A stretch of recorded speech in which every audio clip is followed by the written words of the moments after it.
ആദ്യമായിട്ട് അമ്മ മാതാവിനും യേശുപ്പയ്ക്കും കോടാനുകോടി നന്ദി. എൻ്റെ പേര് അശ്വതി. ഇതെൻ്റെ ഹസ്ബൻഡ് പ്രശാന്ത്. ഞങ്ങളുടെ 5 മാസം പ്രായമായ കുഞ്ഞാണ് ലിയാം പ്രശാന്ത്. ഞാൻ കോട്ടയം പാമ്പാടിയിൽ നിന്നാണ് വരുന്നത്. ഞാനൊരു സ്റ്റാഫ് നേഴ്സായിട്ട് അയർലൻഡിൽ വർക്ക് ചെയ്യുകയാണ്. എനിക്ക് അമ്മ മാതാവും യേശുപ്പയും തന്ന നന്ദി ഞാനിവിടെ എല്ലാവരുടെയും മുമ്പിൽ സാക്ഷ്യപ്പെടുത്താനായിട്ടാണ് ഞാൻ ഇന്നിവിടെ വന്നേക്കുന്നത്. ഞാൻ 2024 ജനുവരി 18 ആദ്യമായിട്ട് ഉടമ്പടി എടുക്കുന്നത്. അതിനുശേഷം ഞാനും എൻ്റെ ഹസ്ബൻഡും അയർലൻഡിലേക്ക് പോയി. ഞാനവിടെ ഒരു നഴ്സിംഗ് ഹോമിൽ സ്റ്റാഫ് നേഴ്സായിട്ട് ഫസ്റ്റ് വർക്ക് ചെയ്യുമായിരുന്നു. ഞങ്ങൾക്ക് കല്യാണം കഴിഞ്ഞിട്ട് 8 വർഷമായിരുന്നു. ഞങ്ങൾക്ക് കുഞ്ഞുങ്ങളുണ്ടായിരുന്നില്ല. എനിക്ക് PCOD ഹിസ്റ്ററി ഉണ്ട്. എൻ്റെ 2 ഓവറിയിലും സിസ്റ്റ് ഉണ്ടായിരുന്നു. എൻ്റെ ഹസ്ബൻഡ് ഡയബറ്റിക്കുമായിരുന്നു. അപ്പം ഞങ്ങൾക്ക് അങ്ങനെ ഒരു ടെൻഷൻ ഉണ്ടായിരുന്നു. ജോലി ചെയ്യുന്ന മേഖലയിലാണെങ്കിൽ തന്നെ എൻ്റെ കൊളീഗ്സിനൊക്കെ മാരീഡായി, അവർക്ക് കുഞ്ഞുങ്ങളൊക്കെ ഉണ്ടാകുമ്പോൾ ഞങ്ങൾക്ക് ആകെപ്പാടെ വിഷമം ഉണ്ടായിരുന്നു. പക്ഷെങ്കിൽ ഞങ്ങൾ അതിലൊന്നും പതറാതെ ഞങ്ങൾ ഉടമ്പടിയിൽ മുമ്പോട്ട് പോയി നന്നായിട്ട് പ്രാർത്ഥിച്ചു.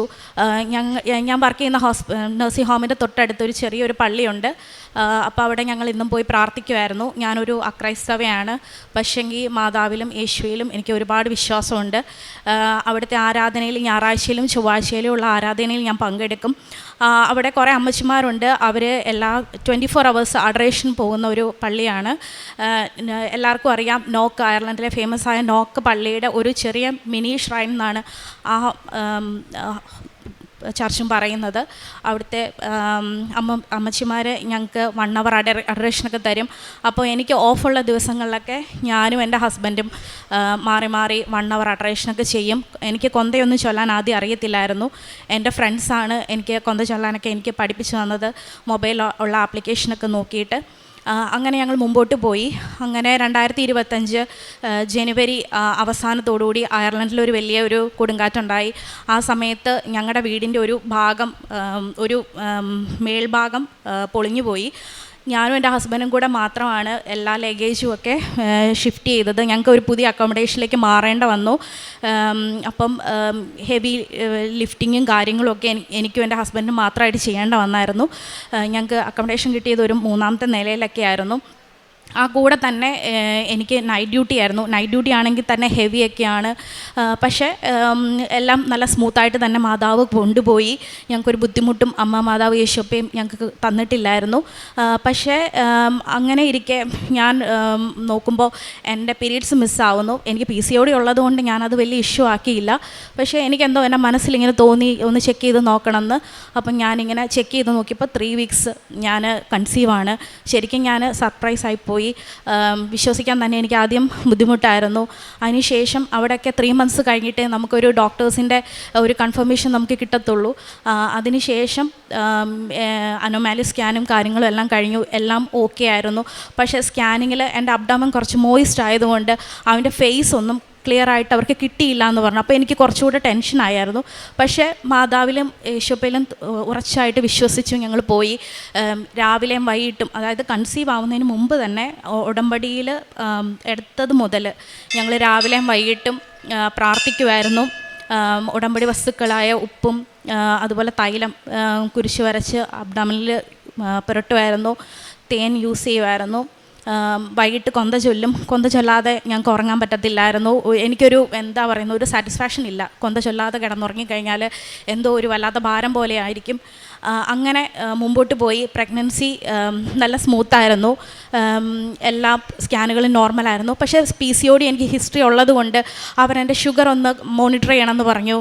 അങ്ങനെ പക്ഷേ 32 weeks വരെ ഞാൻ എല്ലാ ഫൈനായിരുന്നു. പക്ഷേ 34 weeks ഞാൻ ഡയബറ്റിക് ആണെന്ന് അവർ പറഞ്ഞു. പക്ഷേ ഡയറ്റ് ആദ്യം കൺട്രോൾ ചെയ്തു. പക്ഷേ പറ്റിയില്ല. ഹൈ ഡോസ് ഇൻസുലിൻ 3 നേരം എനിക്ക് എടുക്കേണ്ട വന്നു.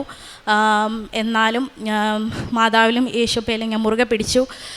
ഞാൻ 34 weeks ആയപ്പോഴത്തേക്കിനും ഞാൻ മെഡിക്കൽ ലീവ് എടുത്തു.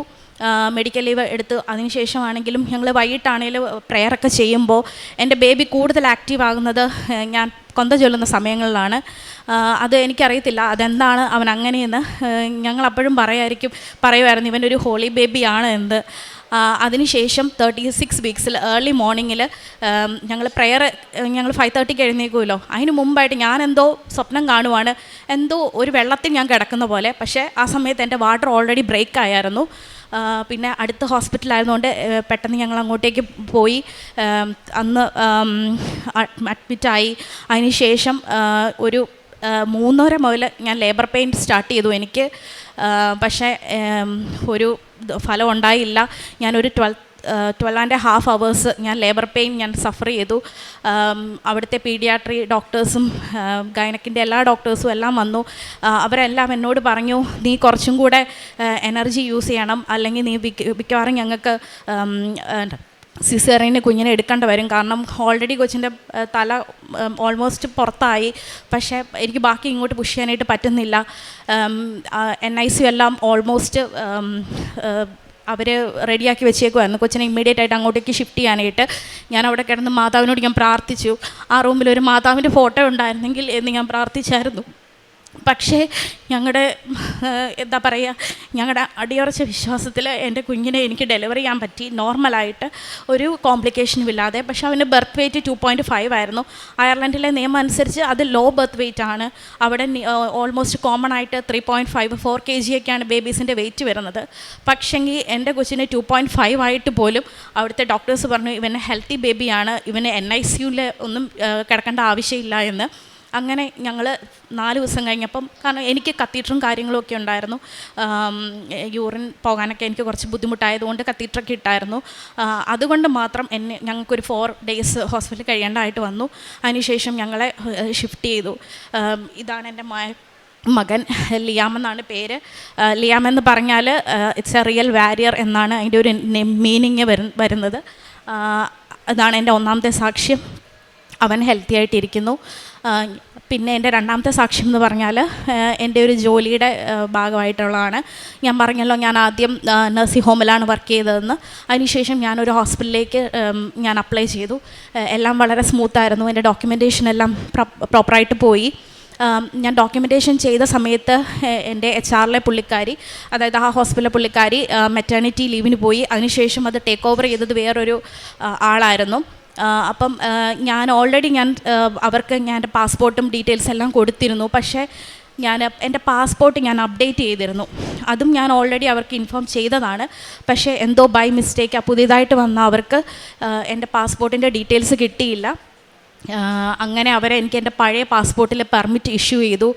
പെർമിറ്റ് എൻ്റെ കയ്യിൽ കിട്ടിക്കഴിഞ്ഞപ്പോൾ ഞാൻ വെരിഫൈ ചെയ്തപ്പോഴാണ് ഞാൻ അറിയുന്നത് അതിൽ ചേഞ്ചസ് ഉണ്ടെന്ന്.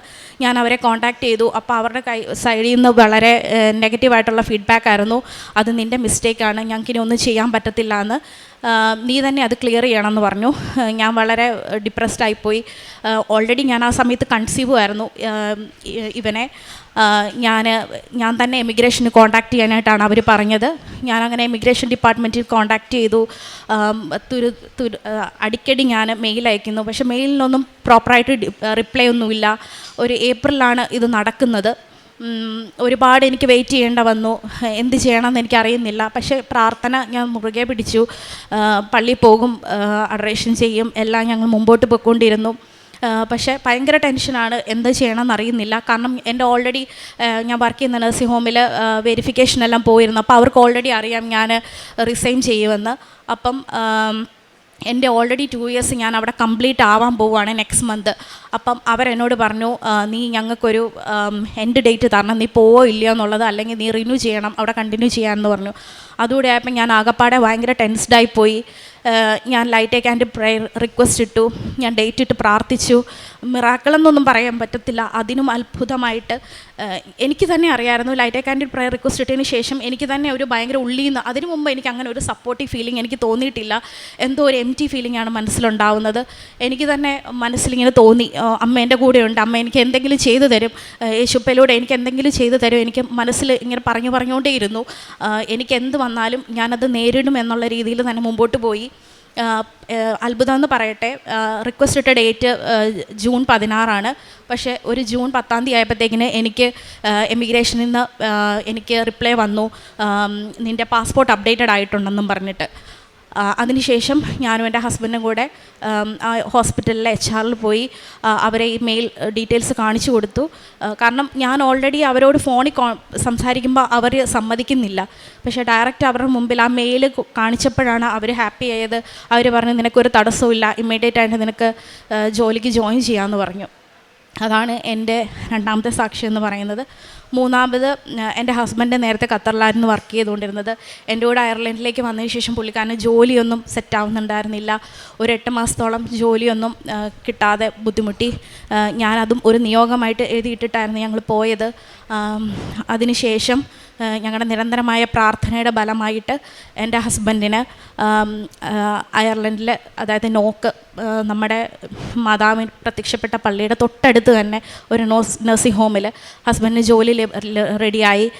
പുള്ളിക്കാരനാണെങ്കിൽ രാവിലെയും വൈകിട്ടും ഡ്യൂട്ടിക്ക് പോകുന്നതിന് മുമ്പ് ചർച്ചിൽ കയറി പ്രാർത്ഥിച്ചിട്ടാണ് പോവാറ്. ഇതാണ് എൻ്റെ മൂന്നാമത്തെ സാക്ഷ്യം എന്ന് പറയുന്നത്. ആത്മീയമായിട്ട് എനിക്ക് ഒരുപാട് ഉയരാനായിട്ട് സാധിച്ചിട്ടുണ്ട്. ഞങ്ങൾ പള്ളിയിൽ പോവാം. ഞാൻ ഡ്യൂട്ടിക്ക് പോകുമ്പോഴാണെങ്കിലും തൊട്ടടുത്താണ് എൻ്റെ അക്കോമഡേഷൻ. അത് കഴിഞ്ഞിട്ടാണ് പള്ളി, അത് കഴിഞ്ഞിട്ടാണ് ഞാൻ നഴ്സിംഗ് ഹോമിലേക്ക് പോകുന്നത്. അപ്പോഴാണേലും ഡ്യൂട്ടിക്ക് പോകുമ്പോഴോ അല്ല തിരിച്ചു വരുമ്പോഴോ ഏതേലും ഒരു നേരം ഞാൻ മസ്റ്റായിട്ട് ഞാൻ അവിടെ കയറി പ്രാർത്ഥിക്കാതെ എനിക്ക് പോകാനായിട്ട് പറ്റത്തില്ല. എൻ്റെ മനസ്സ് എന്നെ അനുവദിക്കത്തില്ല. എനിക്ക് ചെയ്ത് തരുന്ന എല്ലാ നന്മകൾക്കും ഞാൻ ഒരുപാട് നന്ദി പറഞ്ഞിട്ടാണ് ഞാൻ ഓരോ ദിവസവും ഞാൻ മുമ്പോട്ട് കൊണ്ടുപോയിക്കൊണ്ടിരുന്നത്. അതുപോലെ തന്നെ അഡറേഷൻ 1 hour നമുക്ക് പറ്റുന്ന പോലെ ഞങ്ങൾ ചെയ്യുമായിരുന്നു. അതിനുശേഷം പിന്നെ കാരുണ്യ പ്രവർത്തികൾ എന്ന് പറയുന്നത്, എന്നെക്കൊണ്ട് പറ്റുന്ന പോലെ ഞാൻ വീട്ടിലേക്ക് പൈസ ഇട്ട് കൊടുക്കും. അപ്പം എൻ്റെ അച്ഛനും അമ്മയാണ് ഇതുപോലെ അഭയഭവനിൽ ഫുഡ് എത്തിച്ചു കൊടുക്കുന്നത്. അതുപോലെ തന്നെ അവർ തന്നെ വീട്ടിൽ ഫുഡുണ്ടാക്കി കോട്ടയം ജില്ലാ ആശുപത്രിയിൽ രോഗികൾക്ക് കൊടുക്കാറുണ്ട്. പിന്നെ അതുപോലെ തന്നെ പാവപ്പെട്ടതായ ആൾക്കാർക്ക് നമ്മൾ സാമ്പത്തികമായിട്ട് സഹായം ചെയ്തു കൊടുക്കാറുണ്ട്. പിന്നെ എൻ്റെ ഫ്രണ്ട്സിനോട്, എന്നെ കോണ്ടാക്ട് ചെയ്യുന്ന ആൾക്കാരോട് എല്ലാം എനിക്ക് കിട്ടിയ നന്മകൾ അത് മറ്റുള്ളവരും അറിയണം, ഇവിടുത്തെ അത്ഭുതങ്ങൾ മറ്റുള്ളവരും അറിയണമെന്ന് പറഞ്ഞ് ഞാൻ എല്ലാവരോടും എൻ്റെ ഡീറ്റെയിൽസും ഇവിടുത്തെ കാര്യങ്ങളും ഞാൻ ഷെയർ ചെയ്യാറുണ്ട്. ഉടമ്പടി ധ്യാനം ഞാൻ കൂടും എല്ലാ ചൊവ്വാഴ്ചയിലെയും. അതുപോലെ തന്നെ ഡെയിലി ബ്രെഡും ഞാൻ സോഷ്യൽ മീഡിയ വഴി എനിക്ക് പറ്റുന്ന പോലെ ഞാൻ ഷെയർ ചെയ്യാറുണ്ട്. ഇതൊക്കെയാണ് എനിക്ക് നിങ്ങളുടെ മുമ്പിൽ സാക്ഷ്യപ്പെടുത്താനായിട്ടുള്ളത്. അതുപോലെ തന്നെ വേറൊരു കാര്യം മിസ്റ്റേക്ക് പറയാൻ മറന്നുപോയി. എൻ്റെ ഞാൻ പറഞ്ഞല്ലോ, എൻ്റെ ഡോക്യുമെൻറ്റേഷൻ്റെ അത് ഹോസ്പിറ്റലിലെ ഡോക്യുമെൻറ്റേഷൻ്റെ അകത്തൊരു എറർ വന്ന കാര്യം. അപ്പം ആദ്യം അത് മാനേജ് ചെയ്തുകൊണ്ടിരുന്ന പുള്ളിക്കാരി മാറി. ആദ്യം മാനേജ് ചെയ്ത പുള്ളിക്കാരി മാറി. അതിനുശേഷം വന്ന പുള്ളിക്കാരി അത് കറക്റ്റായിട്ട് ഫോളോ അപ്പ് ചെയ്തില്ല. അപ്പോൾ ഞാൻ അവരെ നോട്ടിഫൈ ചെയ്തപ്പോൾ അവരാണ് എന്നെ ആദ്യം ഫയർ ചെയ്തത്. അത് നിൻ്റെ മിസ്റ്റേക്കാണ്, ഞങ്ങൾക്കൊന്നും ചെയ്യാൻ പറ്റത്തില്ലെന്നും പറഞ്ഞ്. അത് കഴിഞ്ഞിട്ട് 2 ആഴ്ച എനിക്ക് അവരെ കോൺടാക്ട് ചെയ്യാൻ എനിക്ക് പേടിയായിരുന്നു. കാരണം എനിക്ക് പ്രോപ്പറായിട്ടും ഇമിഗ്രേഷൻ്റെ സൈഡിൽ നിന്ന് ഒരു റിപ്ലൈ വന്നില്ല. പിന്നെ ഞാൻ എന്തിന് ഇവരെ കോൺടാക്ട് ചെയ്യണം എന്ന് വിചാരിച്ചു. അപ്പോൾ എനിക്ക് എൻ്റെ മനസ്സിൽ മാതാവ് ഇങ്ങനെ തോന്നിച്ചു, നീ ഒന്നും കൂടെ അവരെ ഒന്ന് വിളിച്ചു നോക്ക്. പക്ഷേ ഫോൺ എടുത്തത് വേറൊരു പുള്ളിക്കാരിയായിരുന്നു. അവരുടെ പേര് മിഖേല എന്നായിരുന്നു. ഞാൻ ഉറപ്പായിട്ടും ഞാൻ വിശ്വസിക്കുന്നു അവർ തന്നെ മാതാവായിട്ട് തന്നെ അവരെ കൊണ്ടുവന്നതാണ്. അല്ലെങ്കിൽ അങ്ങനെ ഒരു പേരിൽ അവിടെ ഒരു വ്യക്തി വരില്ല. അവളാണ് എനിക്കെല്ലാം സപ്പോർട്ടീവായിട്ട് എനിക്ക് അവിടെ ചെയ്തു തന്നത്. എൻ്റെ പ്രോസസ്സിങ് എല്ലാം ഓൾമോസ്റ്റ് കംപ്ലീറ്റ് ആയി. ഞാൻ അവിടെ ജോയിൻ ചെയ്തതിന് ശേഷം പുള്ളിക്കാരി ആ പോസ്റ്റിൽ നിന്ന് മാറി. അതൊക്കെ മാതാവിൻ്റെ വലിയൊരു മിറാക്കിളാണ്. അമ്മ മാതാവിനും ദൈവതിരുകുമാരനും ഞാൻ ഒരുപാട് കോടി നന്ദികൾ പറയുന്നു. ഇതാണ് എൻ്റെ സാക്ഷ്യം. 139 സങ്കീർത്തനം 15 തിരുവചനം. ഞാൻ നിഗൂഢതയിൽ ഉരുവാക്കപ്പെടുകയും ഭൂമിയുടെ അധോഭാഗങ്ങളിൽ വെച്ച് സൂക്ഷ്മതയോടെ സൃഷ്ടിക്കപ്പെടുകയും ചെയ്തപ്പോൾ എൻ്റെ രൂപം അങ്ങേക്ക് അജ്ഞാതമായിരുന്നില്ല. അശ്വതിയും ജീവിത പങ്കാളിയും ദൈവം അവർക്ക് നൽകിയ കുഞ്ഞുമായി പ്രത്യക്ഷീകരണ സാക്ഷികളായി അൾത്താരയിൽ കയറി നിൽക്കുന്നത് അവർക്ക് ലഭിച്ച അനുഗ്രഹങ്ങൾക്കും അവർക്ക് ലഭിച്ച കൃപകൾക്കും ഈശോയ്ക്കും പരിശുദ്ധ അമ്മയ്ക്കും നന്ദി പറയാനാണ്. ആത്മാർത്ഥമായി ഈ സാക്ഷ്യത്തെ നമ്മൾ ചിന്തിക്കുകയാണെങ്കിൽ, ഇവാലുവേറ്റ് ചെയ്യുകയാണെങ്കിൽ, ക്രൈസ്തവരെ ലജ്ജിപ്പിക്കുന്ന ഒരു സാക്ഷ്യം വേണം ഇതിനെക്കുറിച്ച് പറയുവാൻ. സമയച്ചുരുക്കത്തിൻ്റെ അമ്മ അവർക്ക് പ്രാപിച്ചു കൊടുത്ത ഒരു വലിയ അനുഗ്രഹമാണ്. 8 വർഷമായിട്ടും വിവാഹത്തിന് ശേഷം അവർക്ക് കുഞ്ഞുങ്ങളില്ലാതെ കാത്തിരുന്നിട്ട് ഉടമ്പടിയെടുത്ത് വളരെ പെട്ടെന്നാണ് അവർക്ക് കുഞ്ഞുങ്ങളുടെ ഒരു സന്താന സൗഭാഗ്യം അവർക്ക് ലഭിച്ചത്. 1 മണിക്കൂറെങ്കിലും നിങ്ങൾക്ക് എന്നോടുകൂടെ ഉണർന്നിരുന്ന് പ്രാർത്ഥിക്കുവാൻ സാധിക്കില്ല എന്ന് ഈശോ ശിഷ്യന്മാരോട് ചോദിക്കുന്നതിനൊരു ഉത്തരം പലപ്പോഴും നമുക്കും 1 മണിക്കൂറെങ്കിലും, ചിലപ്പോൾ 10 മിനിറ്റ് ഇരിക്കുമ്പോഴേക്കും നമുക്കുള്ള നമ്മുടെ പല വിചാരങ്ങളിലും പല അസ്വസ്ഥതകളും പെട്ട് നാം എണീറ്റ് പോകുന്നവരാണ്. പക്ഷെ അശ്വതിക്കേറ്റ് പറയാനുള്ളത്, എനിക്കതൊരു വലിയ സൗഭാഗ്യമായി ഞാൻ കാണുന്നു. അവിടെയുള്ള നിത്യാരാധന ചാപ്പലിൽ പോയിരുന്ന് ദീർഘനേരം പ്രാർത്ഥിക്കുവാനും ഈശോയെ കണ്ട് ആനന്ദിക്കുവാനും ഈശോയോടൊപ്പമായിരിക്കുവാനും ആരാധിക്കുവാനും സ്നേഹിക്കുവാനുള്ള ഒരു വലിയ സൗഭാഗ്യമാണ്. കുഞ്ഞ് ലഭിക്കുന്നതിന് മുൻപ് തന്നെ ആദ്യം തന്നെ അശ്വതിക്ക് ഏറ്റു പറയാനുള്ള വലിയ സാക്ഷ്യം. അതൊരു വലിയ സൗഭാഗ്യമായി, അതൊരു വലിയ കൃപയായി അശ്വതി ഏറ്റു പറയുകയാണ്. ഒരു വലിയ കൃപയ്ക്ക്, ഈശോയെ പ്രാപിക്കുക, ഈശോയെ സ്നേഹിക്കുവാൻ സാധിക്കുക എന്നുള്ളൊരു വലിയ കൃപയ്ക്ക് വേണ്ടി, അഭിഷേകത്തിന് വേണ്ടിയാണ് ആദ്യം അശ്വതി നന്ദി പറയുന്നത്. അതുപോലെ തന്നെ അയർലൻഡിലെ ഓഫ് ഡേയ്സിലെല്ലാം തന്നെ എപ്പോഴെല്ലാം സൗകര്യമുണ്ടോ, എപ്പോഴെല്ലാം സമയമുണ്ടോ, അപ്പോഴെല്ലാം ആദ്യത്തെ പണി ഇവർക്ക് ഈശോയെ കാണുവാനും ആരാധിക്കുവാനും പോവുക എന്നുള്ളതാണ്. ഒരു വലിയ സങ്കടത്തിലിരിക്കുമ്പോൾ ഉടമ്പടി എടുത്ത സമയത്ത് തന്നെ അവിടെ അയർലൻഡിലൊരു കൊടുങ്കാറ്റുണ്ടാവുകയും അവരുടെ വീട് ഡാമേജ് ആവുകയും ചെയ്തപ്പോൾ ഒരുപാട് ഹെവി ജോലി ചെയ്ത് ഷിഫ്റ്റിങ്ങും കാര്യങ്ങളും യാത്രയും നൈറ്റ് ഡ്യൂട്ടിയും എല്ലാം ചെയ്തതിന് ശേഷമാണ് വളരെ പെട്ടെന്നൊരു സർപ്രൈസായി താൻ കൺസീവ് ആണെന്ന് അശ്വതി അറിയുന്നതും ഈശോയ്ക്ക് നന്ദി പറയുന്നതും. ഇവിടെ നിന്ന് ലഭിച്ച എല്ലാ നേർച്ച വസ്തുക്കളും വളരെ കൃത്യമായി അവർ പ്രയോഗം ചെയ്യുമായിരുന്നു. വിശ്വാസ പ്രമാണം ചൊല്ലി തന്നെ ആ നേർച്ച വസ്തുക്കളുടെ ഉപയോഗവും പ്രാർത്ഥനകളും പ്രേക്ഷിത പ്രവർത്തനങ്ങളും കാരുണ്യപ്രവൃത്തികളും അശ്വതി കൃത്യമായി ജീവിത പങ്കാളിയോടൊപ്പം അവർ ചെയ്തുകൊണ്ടിരുന്നു. അതുപോലെ തന്നെ അവരെ അതിശയിപ്പിച്ച മറ്റൊരു കാര്യം, 34-ാമത്തെ ആഴ്ചയായപ്പോൾ അവരുടെ സ്കാനിങ്ങിൽ വളരെ അല്പം കോംപ്ലിക്കേഷൻ ഉണ്ടെന്ന് അറിയിച്ചെങ്കിലും അതൊന്നും വകവയ്ക്കാതെ തന്നെ പരിശുദ്ധ അമ്മയെ മാധ്യസ്ഥം ഉപേക്ഷിച്ചുകൊണ്ട് പ്രാർത്ഥിച്ചുകൊണ്ടിരിക്കുകയായിരുന്നു. അപ്പോഴാണ് ആ കുഞ്ഞിനെ എപ്പോഴെല്ലാം ജപമാല ചൊല്ലിക്കൊണ്ടിരുന്നോ അപ്പോഴെല്ലാം കുഞ്ഞ് വളരെ ആക്റ്റീവായി ഉദരത്തിൽ നിന്ന് തന്നെ റെസ്പോണ്ട് ചെയ്യുന്നതായി ഈ മകൾക്ക് അനുഭവവേദ്യമാകുമായിരുന്നു. പരിശുദ്ധ അമ്മ എലീശ പുണ്യവതിയെ ചെന്ന് കണ്ടപ്പോഴാണ് എലീശ അമ്മ പറയുന്ന ഒരു വലിയ സല്യൂട്ടേഷനുണ്ട്, എൻ്റെ കർത്താവിൻ്റെ അമ്മ എൻ്റെ അടുത്ത് വരുവാനുള്ള സൗഭാഗ്യം എനിക്ക് എവിടെ നിന്ന്. ഓരോ സമയവും നാം വചനം വായിക്കുമ്പോൾ, വചനം ഏറ്റുപറയുമ്പോൾ നമുക്കുണ്ടാകുന്ന ആനന്ദമാണ് നമ്മുടെ ജീവിതത്തിൽ മാംസമാകുന്നത് നമുക്ക് കാണാൻ സാധിക്കും. ഈ മകൾക്കുണ്ടായ ഒരു വലിയ ആധ്യാത്മിക അനുഭൂതി, ആധ്യാത്മിക ആസ്തി, ആധ്യാത്മിക ഒരുക്കം കുഞ്ഞ് ജനിക്കുന്നതിന് മുൻപ് തന്നെ ഒരു സർഫേസായി ഈ മകൾക്ക് ഒരുക്കാനുള്ള ഒരു സൗഭാഗ്യമുണ്ടായി എന്ന് നമുക്ക് ഈ സാക്ഷ്യത്തിൽ നിന്ന് മനസ്സിലാക്കാം. അതുപോലെ തന്നെ ഹസ്ബൻഡിൻ്റെയും ഈ മകളുടെയും ജോലി, ഇമ്മിഗ്രേഷൻ സമയത്തുണ്ടായ പരിശുദ്ധ അമ്മയുടെ ഇടപെടൽ എല്ലാം തന്നെ ആ ഉടമ്പടിയോട് ചേർത്ത് വയ്ക്കുമ്പോൾ പരിശുദ്ധ അമ്മയുടെ സംരക്ഷണം ഇവരെ ആവരണം ചെയ്യുന്നതായും നീലാങ്കിയിൽ ഇവരെ പൊതിയുന്നതായും നമുക്ക് കാണാൻ സാധിക്കും. അതുപോലെ തന്നെ പരിശുദ്ധ അമ്മ പ്രത്യക്ഷപ്പെട്ട നൂക്ക് എന്ന സ്ഥലത്ത് ഇവർക്ക് എപ്പോഴും പോയി പ്രാർത്ഥിക്കുവാനും ഏതെല്ലാം സമയത്ത് ഇവർക്ക് ആ പള്ളിയിലേക്ക് കടക്കാൻ സാധിക്കുന്നുവോ, പോകാൻ സാധിക്കുന്നുവോ ആ അവസരങ്ങളെല്ലാം ഒരു വലിയ സൗഭാഗ്യമായും ഒരു നിത്യതയിലേക്കുള്ള ചവിട്ടുപടിയായിട്ടാണ് ഇവർ അതിനെ കണക്കാക്കുന്നത്. ഈശോയുടെ ദൈവത്തിൻ്റെ ഒരു വലിയ വാഗ്ദാനമാണത്. പുറപ്പാട് 33:14 പറയുന്ന പോലെ, ഞാൻ തന്നെ നിൻ്റെ കൂടെ വരികയും നിനക്ക് ആശ്വാസം നൽകുകയും ചെയ്യും. ഏതെല്ലാം കഷ്ടതകളിലൂടെ നമ്മൾ കടന്നുപോയാലും അവിടുന്ന് നമ്മോട് കൂടെ വരികയും നമ്മെ ആശ്വസിപ്പിക്കുകയും ചെയ്യുന്ന ഒരു വലിയ വാഗ്ദാനത്തിൽ നമുക്ക് അടിയുറച്ച് വിശ്വസിക്കാം. അശ്വതിക്കും കുടുംബത്തിന് ലഭിച്ച വലിയ അനുഗ്രഹങ്ങൾക്ക് നന്ദി പറയുന്നതോടൊപ്പം ജോലിയില്ലാതെ വിഷമിക്കുന്ന, കുഞ്ഞുങ്ങളില്ലാതെ സങ്കടപ്പെടുന്ന എല്ലാവരുടെയും നിയോഗങ്ങളെ ഈ സാക്ഷ്യത്തോട് ചേർത്ത് വെച്ച് ഈശോയ്ക്കും പരിശുദ്ധ അമ്മയ്ക്കും നല്ല ഒരു കയ്യടി നൽകി ഈ സാക്ഷ്യം നമുക്ക് സമർപ്പിക്കാം. അത്യപൂർവ ദൈവാനുഭവങ്ങൾ ഇനി നിങ്ങൾക്കും സ്വന്തം. ഈ യൂട്യൂബ് ചാനൽ ഇതുവരെ സബ്സ്ക്രൈബ് ചെയ്തിട്ടില്ലെങ്കിൽ ഇപ്പോൾ തന്നെ സബ്സ്ക്രൈബ് ചെയ്യുക. ഈ വീഡിയോ ഇപ്പോൾ തന്നെ നിങ്ങളുടെ സുഹൃത്തുക്കൾക്ക് ഷെയർ ചെയ്തുകൊണ്ട് കർത്താവിൻ്റെ പ്രേക്ഷിതരാകുക.